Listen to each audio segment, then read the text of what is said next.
horse with the speed of light, a cloud of dust, and a hearty Hi-Yo Silver, the Lone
With his faithful Indian companion Tonto, the masked rider of the plains led the fight for law and order in the early western United States.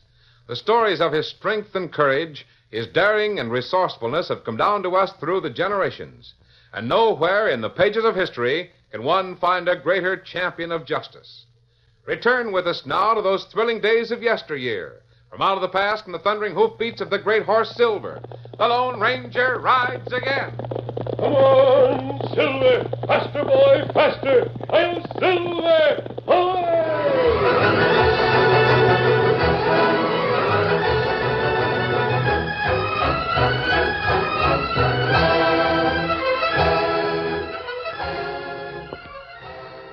The first to enter the Cattlemen's Trust Company when the doors opened at 9 o'clock was an ordinary-looking man wearing the usual clothing of the cow country.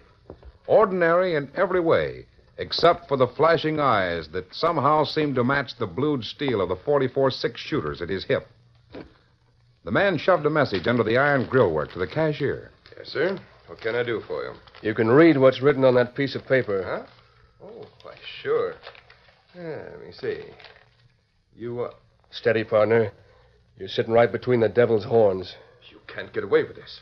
Besides, what makes you What think... makes me think you got that much? Because old man Appleby just finished a trail drive to Abilene. He got back yesterday with $50,000. I'll get busy, Jasper, while you're able. But I tell you... Shut up and do what the paper says. Open that vault and start counting it out. You're taking a big chance, mister. You're the one that's taking chances. Standing there wagging your lip. You going to open that vault? Or would you like Dr. Stevens to lend a hand? Doc Stevens? Mm-hmm. You can open the vault, can't you? Why, yes, of course. I'll open it. I guess you know that this'll break Mr. Appleby, don't you? I suppose it will. I'm wondering how many men he broke getting that money. Well, Mr. Appleby is an honest man. Yeah. Owns a fine big ranch. Owns half the town. Got a first mortgage on the other half. Owns his bank, doesn't he? Yes.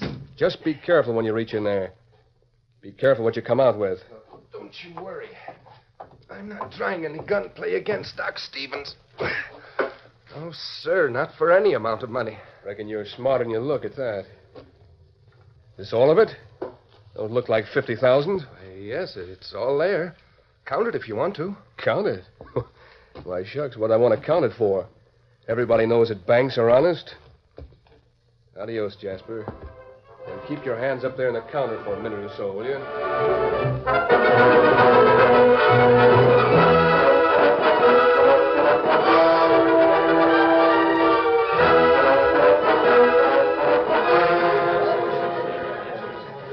Here's the note he handed me. Now, let me see that thing. Open the vault. Hello? It says open the vault and loan me $50,000. The collateral is in my holster. Uh-huh. That sounds like Doc Stevens, all right. Well, I've been expecting it. You've been expecting it. But what are you going to do about it? Well, why in blazes didn't Appleby have sense enough to leave that money in Abilene? Just like writing an invitation to every crook in the country. It's just like... Go on, Sheriff. Finish what you were saying. Oh, Mr. Appleby. Sure, I'll finish. You come lugging $50,000 cash into that cracker box bank of yours and expect me to protect it. Certainly. While you stand here arguing, that impotent renegade is running away with my money. Why aren't you organizing a posse? Because Doc Stevens would like to have a posse on his trail. He'd get 10 times as much fun out of fooling 10 men as he would fooling one. So I'm going after him alone. Then I'd suggest that you get started, Sheriff, before your term of office expires.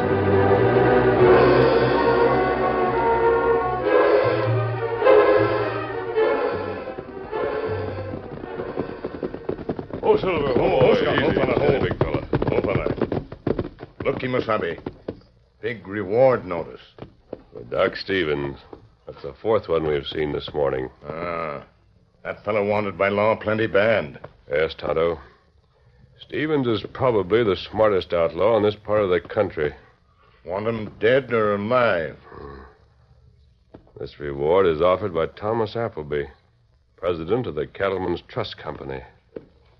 I wonder. For the first time, I think I see what's behind the spectacular criminal career of Doc Stevens. You know Doc Stevens? I know something about him, Tonto. He was a doctor in the Army. Surgeon and a good one. Why him leave Army? Well, he left the Army and went into private practice about a year ago. Then he turned outlaw. As to why, you'll have to learn that from Doc Stevens himself. Kimasabi, you try find Doc Stevens? Yes, Tonto. But first, I think we'd better have a talk with the sheriff at Red River. Come on, Silver. Come up, Scout.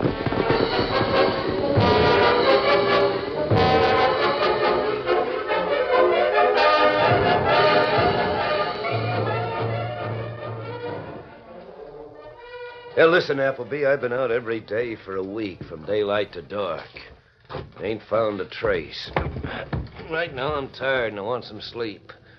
So, just clear out, will you? You deliberately let that outlaw escape. For all I know, you may be working hand in glove with him. Refusing to take a posse with you. Right now, I'm refusing to give you the punch in the nose you're asking for. Better clear out before I change my mind. The voters will know about this next month, Sheriff.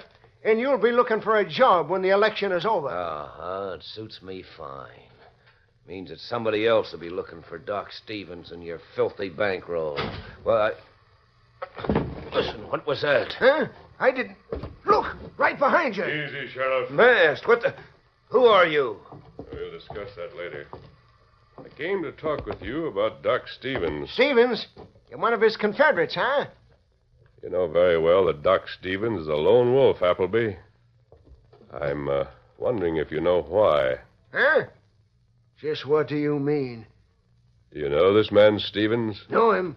Know him? Certainly not. Oh? And I know that he's a thieving, murdering renegade that deserves to hang. I didn't know he'd ever killed anyone. Well, I do. And let me tell you... Yes? What do you want here? I think I've gotten what I want from you. Sheriff, do any of the reward notices you have on Doc Stevens accuse him of murder? No. Every last one of them accuses him of robbery. But believe me, he sure shines at that game. And Mr. Appleby must have some inside information when he says he knows Doc Stevens to be a murderer. I never said that. Oh, didn't you? Sounded to me like you said that. I don't care what it sounded like. Are you going to chew the rag with this outlaw all night, or are you going to arrest him? I see you're wearing a shoulder gun as usual, Appleby. Well, what about it? Well, if you're so anxious to arrest this man, I could swear you in as a deputy and let you try your hand at it. I'm leaving here right now. I'm personally going to organize a posse and start the biggest manhunt this country has ever seen. We'll see if this country can't be made a fit place for honest men to live in. You step back inside, fella. You leave when Lone Ranger tell you leave. What'd you say? You heard him, you old skinflint. If you'd used your eyes as much as you was using your mouth, you'd have noticed his cartridge belts. What the... Oh, full of silver bullets. Yeah. If you'd tried to throw down on him with that pea shooter you're packing, you'd have been full of silver bullets. You can go, Appleby. Let him out, Tonto. Say, don't you trust that buzzard. You'll have the whole town here in a minute. We'll be gone in a minute, Sheriff. We'll see you again. Come on, Tonto.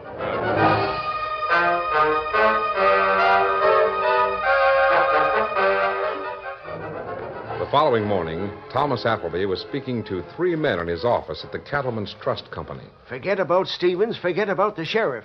From now on, make it your business to locate either the Lone Ranger or the Indian that travels with him. Right. You bet. You figure the masked man will find Stevens, eh? I'm satisfied that he's looking for Stevens. And if anyone can find that renegade, the Lone Ranger is the man. You're asking for a lot, Mr. Appleby. As far as I'm concerned, it'll be easier to find Doc Stevens than either the Lone Ranger or his engine partner. Oh, hello, Martha. Come in. Hello, Dad. I didn't mean to interrupt. Oh, that's all right. I was just giving Keeler and the boys some instructions about work at the ranch. You fellows follow those instructions, understand? Yeah, we will. That's all. See you later.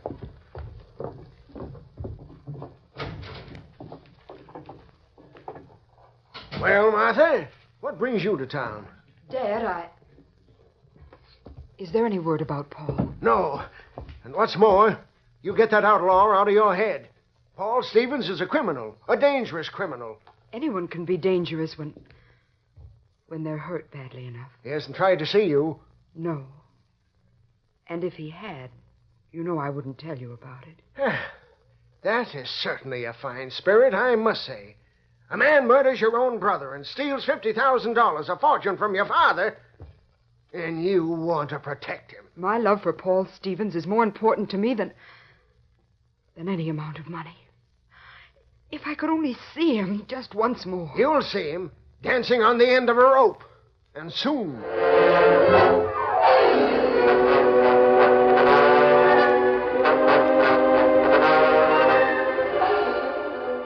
The fugitive, Doc Stevens, stopped at a distance and studied his hideout for several minutes. Then, satisfied with what he saw, he rode forward and dismounted. A moment later, he was tugging at a large, flat rock.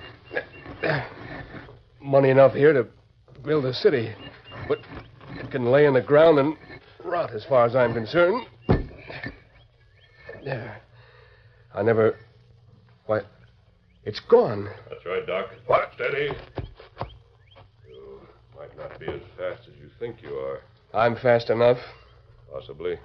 How did you find me? Who are you? Never mind that. We were able to follow your tracks. We've been on your trail 4 days. We?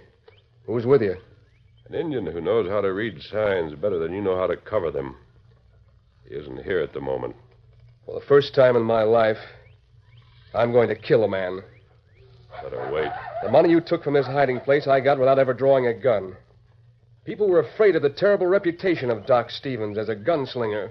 Well, it so happens that I'm not afraid of you. That's your misfortune, masked man. Listen.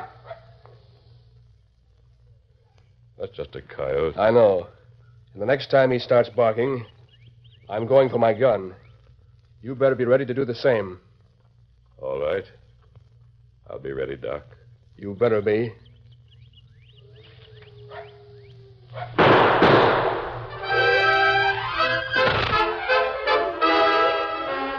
The curtain falls on the first act of our Lone Ranger story. Before the next exciting scenes, please permit us to pause for just a few moments.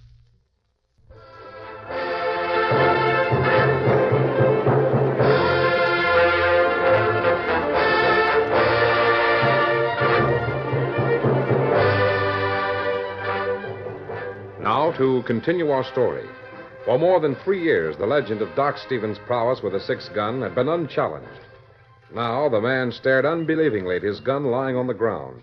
Slowly, he rubbed the numbness out of his hand and spoke to the Lone Ranger. I can't believe it. You shot that gun right out of my hand. But how? How could you do that? Maybe I've been practicing longer than you, killer. I never killed a man in my life. There's a man in Red River who says you did. Appleby, huh? And I'd like to know more about the grudge between you and Appleby. Why he hates you and why you hate him enough to try to ruin him. Why not? He ruined me. Besides, what business is it of yours? Are you trying to say that you are better than I am? At least I don't wear a mask on my face. No. You take pride in hurting people who have hurt you, and you like to have them know who you are. You act as though you knew a lot about me. Well, I know that you were stationed on the border as an officer in the medical corps. I know that you and Thomas Appleby were acquainted there. Yeah? What else? For some reason, Appleby denies knowing you except as a bank robber. I wonder why he put a price on your head, dead or alive. Because I stole his money. And money hurts deep with that old buzzard. Well, you've got it now. And you can have it back on certain conditions. What?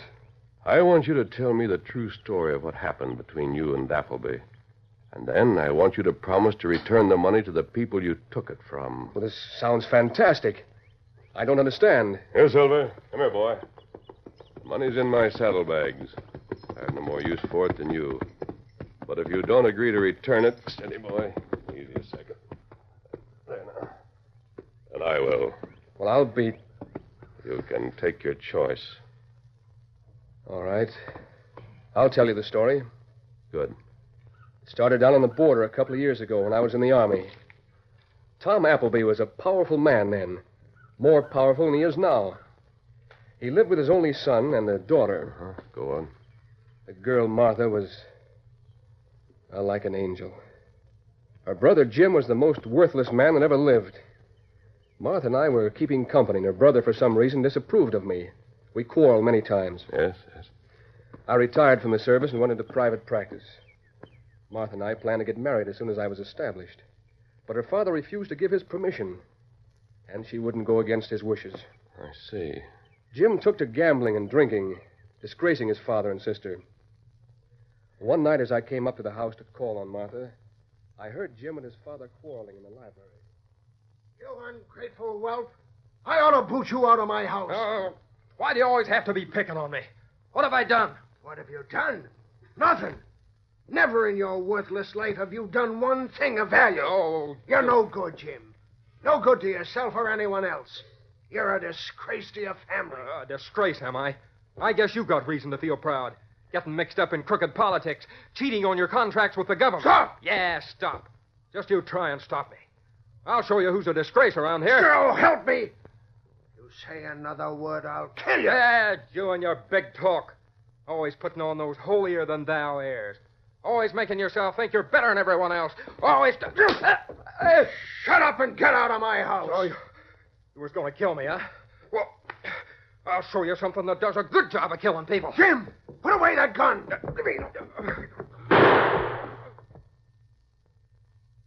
I rushed into the house, and Jim was shot, dying. His father had run out when he heard me enter the house. I was alone with Jim when Martha entered the room. Did you tell her what had happened? Her father came in and accused me of killing his son. He had no way of knowing what I'd seen. And Martha? Well, I'd picked up the gun and was holding it when she entered the room. She believed what she saw, I guess, along with what her father said. I see. And you chose to hurt her by letting her think you had killed her brother, rather than tell her the truth. I didn't tell her anything. I just left.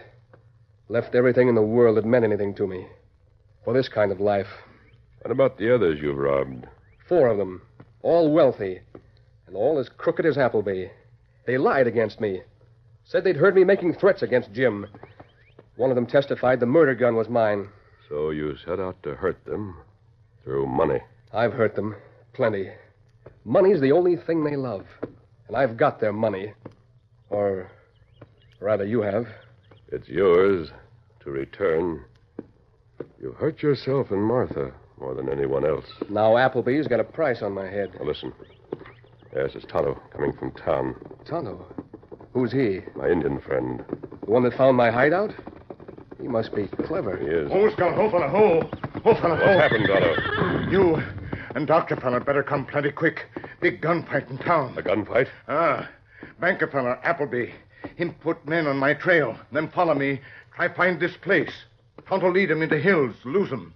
Follow him back to Red River and watch him. What about the gunfight? It happened in bank between Appleby and outlaws him hired to kill Stevens.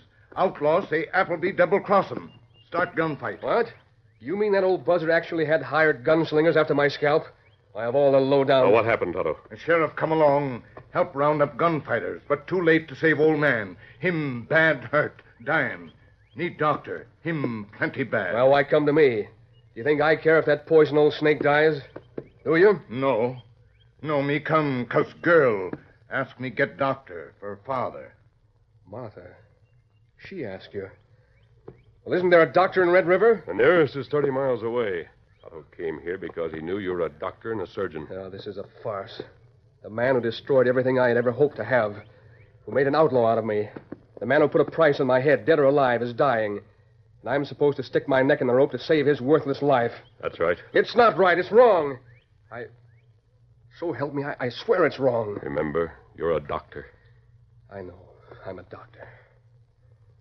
My life is pledged to succor the ailments of mankind, to wage a constant battle against pain and disease and death. And Tonto said the old man was dying. And why can't he die and be done with it? Why can't he die without bothering me?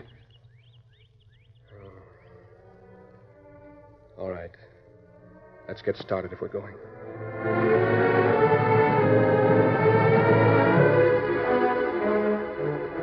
The townspeople of Red River stared at the strange-looking trio that rode down the wide, dusty street, stopped their horses in front of the big home of Thomas Appleby. Oh, Silver.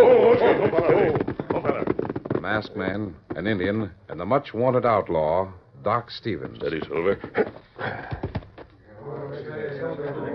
And then the sheriff stepped forward and spoke. Get your hands up, Stephen. Be quick about it. Just a minute. Stevens came to Red River as a doctor to try to save a man's life. What? You mean this fellow's going to try to save old Appleby? The man who put a price on his head? That's right. If you want to be doing something, take those saddlebags off my horse. And put them in the safe at your office. Why? Paul Stevens is returning the money he stole. Every cent of it. More than $100,000. All right, you get back there, you people. I'll take care of those saddlebags. Come back here to Appleby's house as soon as you can. Come on, Doc.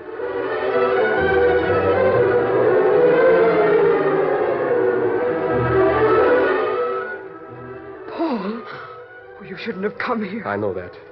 Where's your father? In the bedroom. But how did The you... Indian you sent for a doctor knew where Paul was. He saved a lot of time by getting him instead of riding 30 miles for someone else. You know what I need, Martha.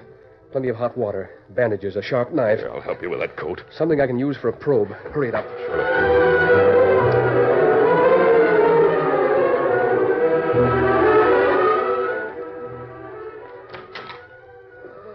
You can come in now. Come along, Sheriff. Paul, will he... I've done everything I could. I know. He doesn't want to live. He's not making a fight of it. He's quit trying. Sheriff, here. He's calling you, Sheriff. What is it, Tom? Listen. Stevens, I made him outlaw. What's that he's saying about Paul? Quiet, please. Martha, here. Yes, Dad. Paul never killed Jim. But you said that... Didn't want you to get married. Leave me. Had fight with Jim. I killed him. Oh, Dad. Framed doctor. Paid witnesses to lie against him. Are you getting this confession, Sheriff? Yes. What else, Tom? That's all. Sorry. Should have told truth long ago. Didn't dare to. Now doesn't matter. Martha? Yes, Dad. Paul, good boy. Wonderful doctor. Hope you'll be happy with him. Bless you both. Dad. Quiet. Paul, look at him. He's asleep. He's gotten a load off his mind. Now he'll sleep. You mean... Yes, Martha. I think he'll live now. Let's be thankful Tonto knew where to find you, Doctor.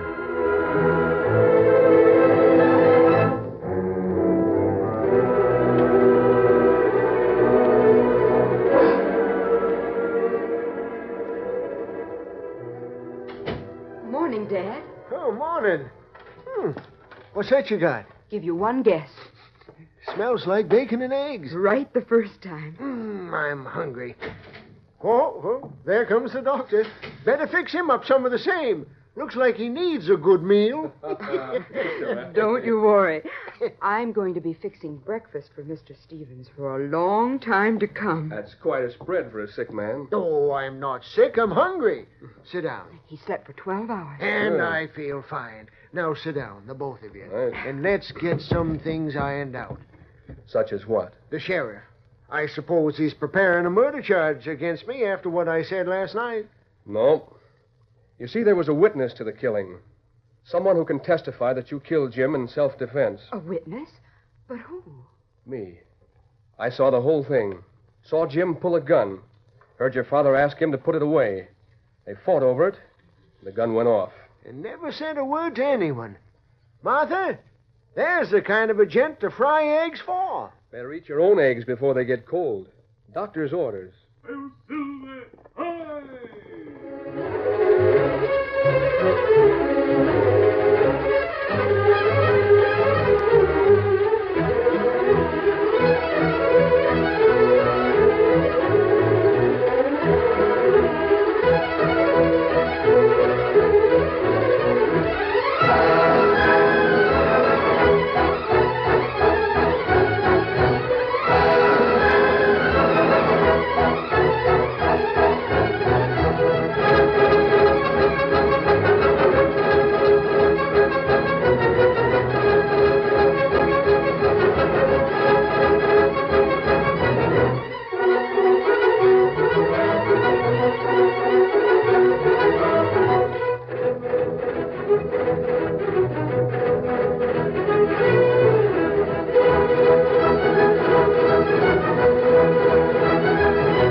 The story you have just heard is a copyrighted feature of the Lone Ranger Incorporated.